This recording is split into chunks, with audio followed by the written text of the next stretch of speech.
আসসালামু আলাইকুম প্রিয় ভিউয়ার্স, আপনারা আমার মোবাইল স্ক্রিনে দেখতে পাচ্ছেন অনেকগুলো গাছ। অর্থাৎ যে গাছগুলো আপনারা দেখতে পাচ্ছেন এই গাছগুলো কলম আদা গাছ। অর্থাৎ আদা, আমরা যে আদাটা খাই এই আদা আপনারা অনেকেই জানেন না। আদা এবং আদার এই যে গাছের যে পাতা, এই পাতাও কলম আদা দিয়ে তরকারি রান্না করলে একই রকম সুস্বাদু হয়।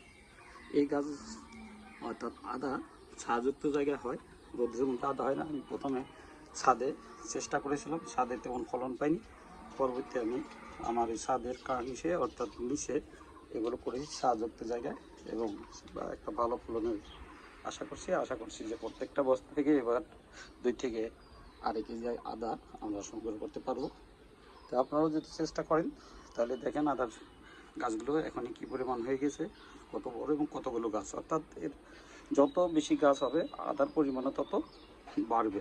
অর্থাৎ এর থেকে যত গাছ বেশি জন্ম নেবে ততই আপনার আদার পরিমাণ বেড়ে যাবে। তাহলে তো এই আদাগুলো কলম আমি জিও ব্যাগের মাধ্যমে করেছি। এই দেখেন একটা গাছ যদি দেখাই জিও ব্যাগ থেকে আরম্ভ করে, তাহলে দেখলেই বুঝতে পারবেন এগুলো আপনি যদি চেষ্টা করেন তাহলে সম্ভব। তবে অবশ্যই আপনারা সেটা ছায়াযুক্ত স্থানে করবেন। সবাই ভালো থাকবেন এই প্রত্যাশায় শেষ করছি। আল্লাহ হাফিজ।